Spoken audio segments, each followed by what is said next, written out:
उत्तर प्रदेश में चल रहे डीएलएड प्रवेश प्रक्रिया के अंतर्गत प्रथम फेज में रिक्त हुए सीटों को 100% भरे जाने के उद्देश्य से फेज 2 की काउंसलिंग 27/1/2025 से शुरू होगा। इसमें पहले राउंड में 27/1/2025 सायं 30/1/2025 तक के वे अभ्यर्थी जिनका रैंक 1 से लेकर 3,25,769 तक है और साथ ही फेज 1 में प्रवेश न पाने वाले एवं रैंक 2,40,001 के बाद के अभ्यर्थी भाग ले सकेंगे। और संस्थान आवंटन होने की तिथि 31 जनवरी 2025 है। उसके बाद फेज 2 के अंतर्गत दूसरे टर्म का चॉइस लॉक डेट 31/1/2025 सायं से 5/2/2025 तक। इसमें रैंक 1 से 3,25,769 तक के अन्य राज्य के अभ्यर्थी एवं अन्य पिछड़ा वर्ग, अनुसूचित जाति, अनुसूचित जनजाति तथा विशेष आरक्षण श्रेणी के प्रवेश अथवा आवंटन न पाने वाले उत्तर प्रदेश राज्य के निवासी अभ्यर्थी सम्मिलित होंगे। और इनकी जो संस्थान आवंटन की डेट है वह 6 फरवरी 2025 है। इसी क्रम में सेकेंड फेज के अंतर्गत थर्ड टर्म 6/2/2025 सायं से 10/2/2025 तक। इसमें 100% सीट भरे जाने के उद्देश्य से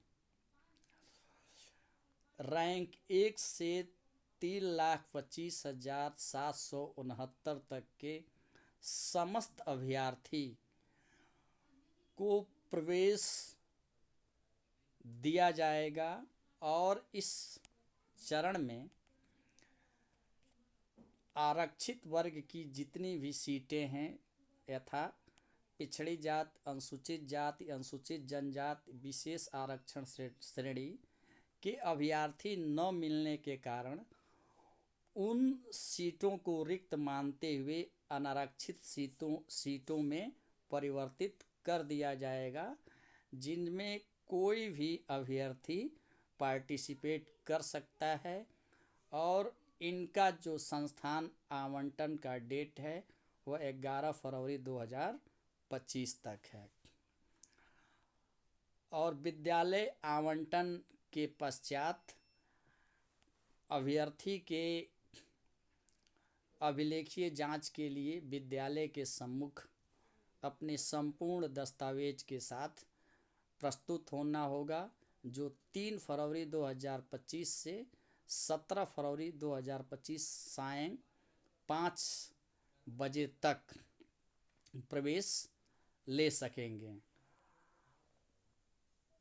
और 18 फरवरी 2025 तक संस्था में प्रवेश लेने वाले अभ्यर्थियों की ऑनलाइन रिपोर्टिंग संस्थान द्वारा उनके एडमिशन को लॉक करेंगे। लॉक नहीं होने की दशा में उनका प्रवेश मान्य नहीं होगा। और दूसरी चीज़ यह है कि 19 फरवरी 2025 से प्रशिक्षण प्रारंभ होगा। इसमें एक और महत्वपूर्ण बात है कि जो अभ्यर्थी प्रथम फेज में चॉइस लॉक के लिए विद्यालयों का विकल्प दिया था, यदि उनको विद्यालय अलॉट नहीं हुआ है तो उनको 5,000 रुपया जमा करने की आवश्यकता नहीं है। वह सेकंड फेज में सीधे चॉइस लॉक कर सकते हैं। कुछ ऐसे भी अभ्यर्थी हैं जिन्होंने 5,000 रुपया जमा कर दिया काउंसलिंग फ़ीस और उनको विद्यालय अलॉट हो गया, लेकिन 5,000 रुपया जमा करके विद्यालय कंफर्म नहीं कराया गया, तो ऐसे अभ्यर्थी को पुनः दोबारा 5,000 रुपया देकर काउंसलिंग प्रक्रिया में प्रतिभाग करना होगा। साथ ही जिन्होंने 5,000 रुपया देकर विद्यालय कंफर्म करवा लिया था, यदि वह भी कॉलेज में प्रवेश नहीं लिए हैं और प्रवेश लेने के इच्छुक हैं, तो उनको नए सिरे से काउंसलिंग में प्रतिभाग करना होगा।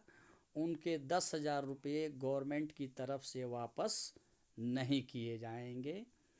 इसलिए चॉइस सोच समझकर करना है। अगर आप चॉइस कर रहे हैं और 5,000 रुपया जमा करने के बाद से फिर 5,000 रुपया जमा कर रहे हैं विद्यालय कन्फर्मेशन के लिए, कॉलेज कन्फर्मेशन के लिए, तो आपको एडमिशन मेरे विचार में ले लेना चाहिए। एडमिशन के समय आपको अपने साथ क्या क्या लेके आना है, इसको भी मैं एक्सप्लेन कर दे रहा हूँ। अभ्यर्थी को आवेदित रजिस्ट्रेशन फॉर्म जो 700 रुपया दे के कटा था, 700 रुपया दे के जो फॉर्म आपने फिलअप किया था, उसका प्रपत्र, आवेदन पत्र, allotment letter, high school, intermediate एवं ग्रेजुएशन सभी सेमेस्टर या सभी वर्षों का मूल अंक पत्र एवं प्रमाण पत्र, उसके बाद से अधिवास प्रमाण पत्र, उसके बाद से जाति प्रमाण पत्र, यदि कोई विशेष आरक्षण है तो उससे संबंधित प्रमाण पत्र, कम से कम 4 कलर फोटो, 1 शपथ पत्र और 2 ऑफिस फाइल। उस ऑफिस फाइल के ऊपर विद्यार्थी या अभ्यर्थी रजिस्ट्रेशन नंबर, गुणांक, वर्ग, रैंक, कैटेगरी, नाम, मोबाइल नंबर फिलअप करेंगे। साथ ही साथ एक 4 फाइल फोल्डर लेना होगा जिसमें आपके सभी मूल डॉक्यूमेंट्स रखे जाएंगे। आपके सारे मूल डॉक्यूमेंट्स प्रवेश के समय संस्था द्वारा जमा करा लिया जाएगा और प्रशिक्षण समाप्ति के उपरांत ही आपको मूल आवेदन पत्र वापस किए जाएंगे। यदि आपको कहीं मूल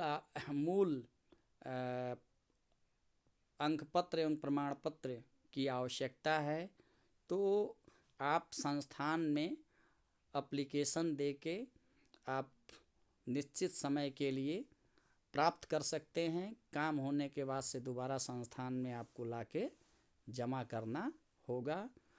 दूसरी चीज़ ये है कि आपके सारे मार्कशीट, सर्टिफिकेट, आवेदन पत्र, कंफर्मेशन लेटर के 2-2 सेट फोटोकॉपी कराने होंगे। 2 सेट संस्थान में जमा होता है। यदि कोई कन्फ्यूजन हो किसी भी प्रकार का तो आप कमेंट बॉक्स में लिखकर हमें बता सकते हैं। आपकी समस्या का समाधान किया जाएगा। धन्यवाद। चैनल को लाइक, शेयर और सब्सक्राइब ज़रूर करें।